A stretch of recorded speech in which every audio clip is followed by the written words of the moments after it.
పనస తొనలంటే మీలో ఎంతమందికి ఇష్టం? ఆ తొనలని ఎంత ఇష్టంగా తింటారో అందులో ఉన్న పిక్కల్ని కూడా చాలా మంది అంతే ఇష్టంగా తింటారండి. వాటిని డైరెక్ట్ గా కట్టెల పొయ్యి మీద కాల్చుకుని తినొచ్చు, లేదంటే ఉడకబెట్టుకుని కూడా తినొచ్చు. ఇలా ఉడకబెట్టిన ఈ పనస పిక్కలతో మీరు ఎప్పుడైనా కూర ట్రై చేశారా? మొన్న మా పెద్దమ్మ వాళ్ళ ఇంటికి వెళ్ళినప్పుడు ఈ పనస పిక్కలు ఇచ్చింది. ఇప్పుడు ఈ పనస పిక్కల్ని మనం ఉడకబెట్టుకుని పైన ఉన్న తొక్కను ఒలిచేసుకుని ఎండి రొయ్యలు వంకాయ కాంబినేషన్ తో కూర వండుకోబోతున్నాం.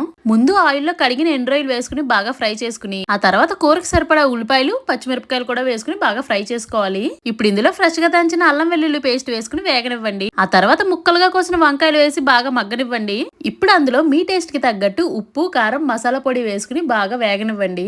ఇప్పుడు మనం ఇందులో ముందుగానే తొక్క తీసి పెట్టుకున్న పనస పిక్కలు ఉన్నాయి కదా, అవి కూడా వేసేసుకోవాలి. ఒలిచిన వాటిలో సగం మేమే తినేసాము, అందుకే అంత తక్కువగా ఉన్నాయి. ఇప్పుడు ఇందులో కూర ఉడకడానికి సరిపడా వాటర్ వేసుకుని తరిగిన కొత్తిమీర కూడా వేసుకుని దగ్గరికి అయిపోయేంత వరకు ఉంచుకోవడమే. పల్లెటూరు స్టైల్లో రుచి చాలా బాగుంటుంది. మీకు గానీ పనస పిక్కలు దొరికితే తప్పకుండా ఒకసారి ట్రై చేసేయండి.